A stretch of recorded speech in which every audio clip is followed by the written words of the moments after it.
자, 지금부터 저와 함께 이탈리아어에 대해서 하나씩 배워볼 텐데요. 자, 본격적으로 공부하기 전에 이런 생각을 해봤어요. 이탈리아어를 한 번에 다 배울 수는 없으니까 어디서부터 차근차근 배워야 할까? 자, 이렇게 한번 생각을 해봤습니다. 언어라는 건 우리가 하고 싶은 말을 하는 거니까요. 우리가 무슨 말을 하고 싶은지 생각을 먼저 해봐야겠죠. 그래서 제가 하루 종일 하는 모든 이 한국어 문장들을 다 모아서 분류를 해봤습니다. 어떤 말을 하게 될까요? 일어나서 나는 배가 고프다. 학교에 가야지. 뭐 여러 가지 말을 제가 학교에 가는 건 아니겠지만 자, 여러 가지 말을 하게 됩니다. 그런데 희한하게도요, 이 수백만 마디의 수천 마디의 말을 딱 두 가지로 나눠서 분류할 수 있습니다. 이게 뭐냐 하면 여러분, 우리가 우리말을 계속 쓰면서도 이런 생각은 특별히 기회가 없으면 이제 하지 않게 되는데, 모든 말은 이렇게 두 가지로 나뉜다. 뭐냐 하면요, 우리말을 기준으로 설명해 드릴게요. 첫 번째는 무엇입니다 라는 표현입니다. 무엇입니다. 자, 이렇게 이야기하면 머리에 와닿지 않으니까 두 번째도 빨리 말씀드릴게요. 두 번째는 합니다 라는 표현입니다. 그러니까 다시 말하면 우리 입으로 무슨 말을 하든지 말이죠, 그것은 결국 입니다 아니면 합니다, 이 두 가지 형태를 벗어날 수가 없다. 뛰어봤자 손바닥 아니다, 뭐 이런 얘기죠. 자, 구체적으로 한번 예를 들어서 생각을 해볼게요. 저는 배가 고픕니다 하면요, 배가 고픈 상태입니다 라고 하는 거예요. 나는 배고픈 상태고 배고픈 상태는 나고 이 둘 상태가 똑같다, 이렇게 이야기하는 형식의 표현 방법입니다. 자, 두 번째는 합니다에 대한 예를 한번 들어보겠습니다. 자, 저는 배가 고파서, 아까 방금 예를 들었던 표현이죠. 이번엔 밥을 먹습니다, 이렇게 해보겠습니다. 밥을 먹는다는 것은요, 나는 무엇을 한다, 먹는다 라는 이 동사를 가지고 만드는 표현이죠. 결국 입니다, 합니다 중에 두 번째 합니다 표현에 해당하게 되겠습니다.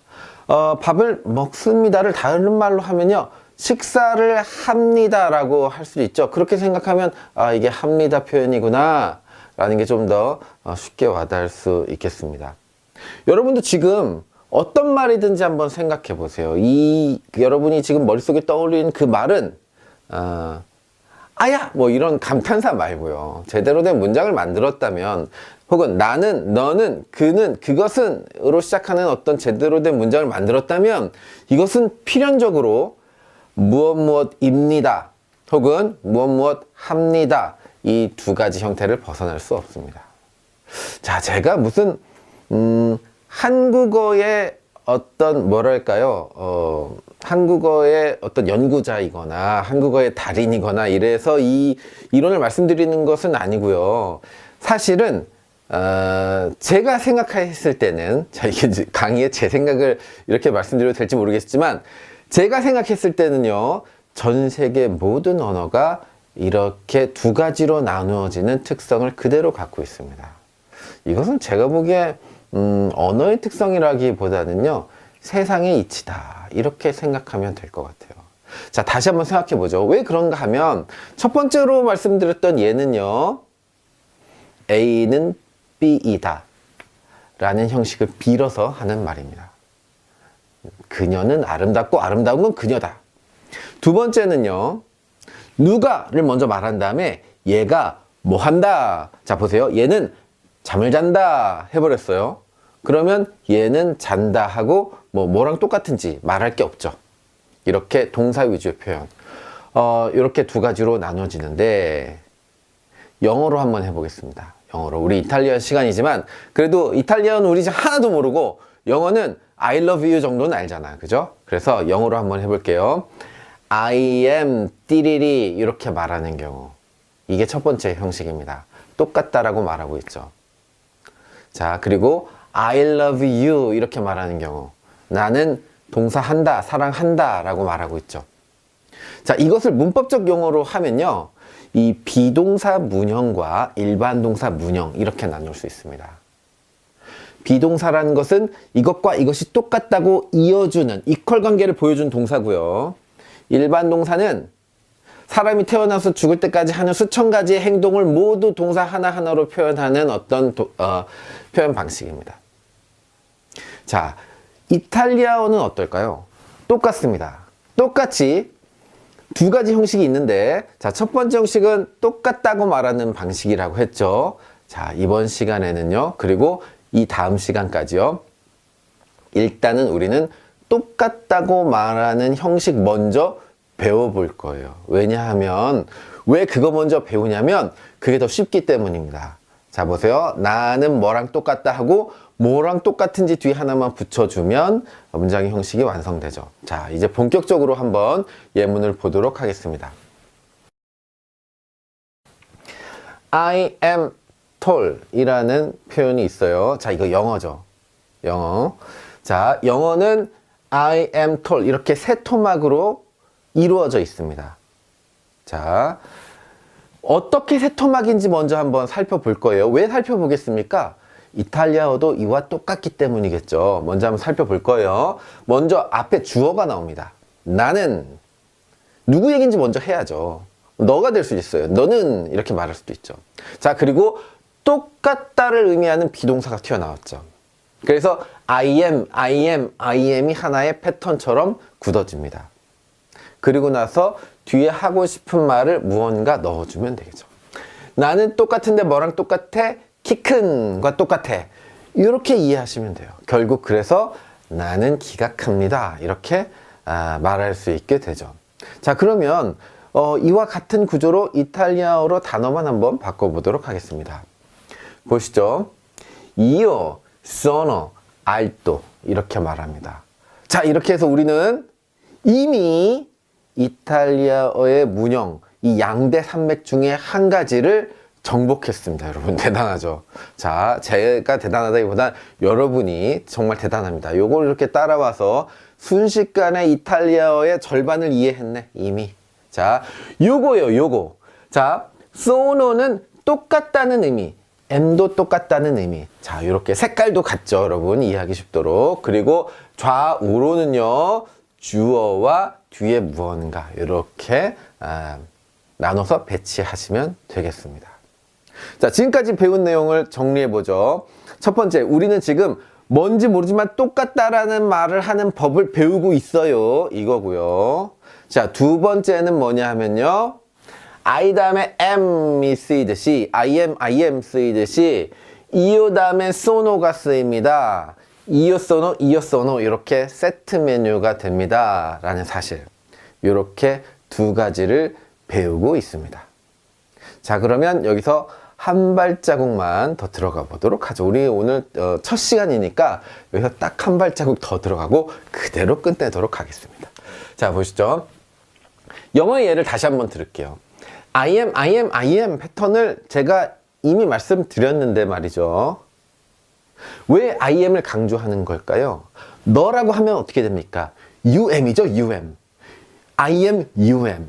어떻습니까? 어때요, 여러분?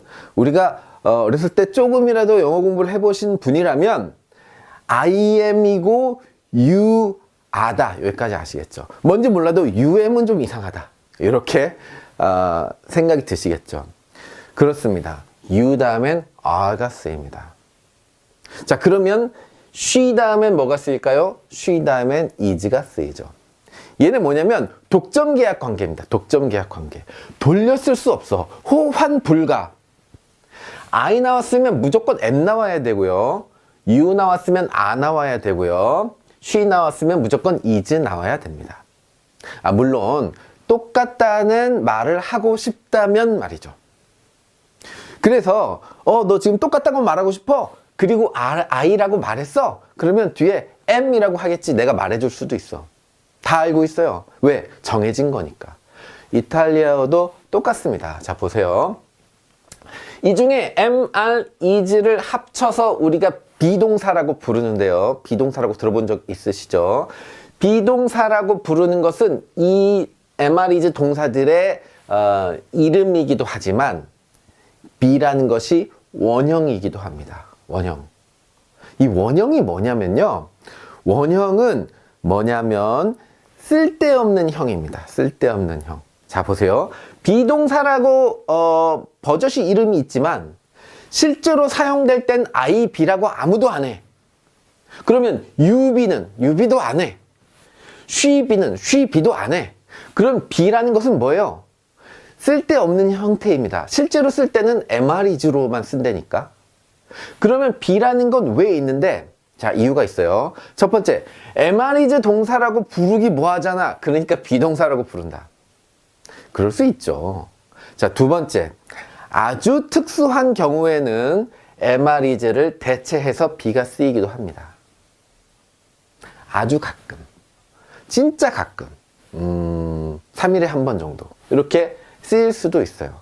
자, 그래서 이걸 B라고 부릅니다. 자, 여기까지 하셨고요. 영어계에 비동사가 있다면요.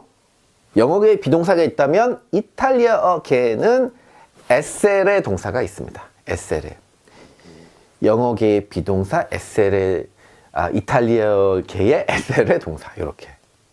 자, 그런데 비동사도 실제로 쓰이지 않죠. 뭐로 쓰입니까? 주로 MR이즈로 쓰입니다. 마찬가지로 SL의 동사도 본인이 스스로 쓰이진 않아요. 그러면 뭐가 대신 쓰입니까? 뭐뭐뭐가 있겠죠. 그런데 불행히도 뭐뭐뭐가 아니라 뭐뭐뭐뭐뭐가 되겠습니다. 6개네. 좀 많네. 조금. 네. 이것을 우리가 이탈리아어 동사의 육변형이라고 하는데요. 동사가 항상 6개로 변하고 가운데 원형이 있고 그래서 7개의 형태가 되겠습니다. 영어는 어떠냐면요. 3변형이죠. 그리고 원형이 있습니다. 원형. 그러니까 이탈리아어가 조금 더 복잡해 보이긴 합니다. 하지만 요 정도 변화는 그렇게 어렵진 않습니다. 우리가 MR이즈 금방 극복하듯이요. 요 정도도 한번 읽어보겠습니다.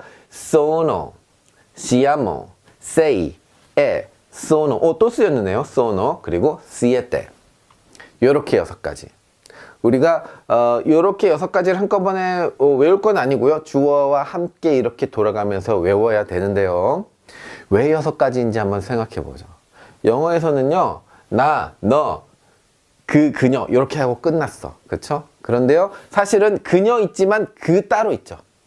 그리고 우리도 있어요. 우리. 영어에서는 you와 하듯이 우리도 we야 하고 돌려막기. 그런데 이탈리아에서는요. 고지식하게 다 하나씩 전용이 있습니다. 전용. 우리 전용 비동사 그리고 너희들 전용 비동사 그녀 전용 비동사 하다 보니까 이게 6가지가 됩니다. 자, 이런 언어를 두고 우리는 뭐라고 하냐면 분화가 잘 된 언어 이렇게 부릅니다. 말이 좋아서 분화가 잘 된 언어고요. 학습자 입장에서 그것도 이 외국어로서 배우는 학습자 입장에서는 외울 게 많은 언어 이렇게 생각할 수도 있겠죠. 자, 그만큼 이탈리아어는요. 이 영어에 비해서는 조금 까다롭지만 그만큼 우리가 정복하고 싶은 어떤 욕심, 정복욕이 생기게 만드는 언어인 것도 맞습니다. 자, 첫 번째 강의는 여기까지고요. 다음 시간에 이제 하나씩 더 연습하면서 저와 함께 이탈리아어를 정복해 보도록 하겠습니다.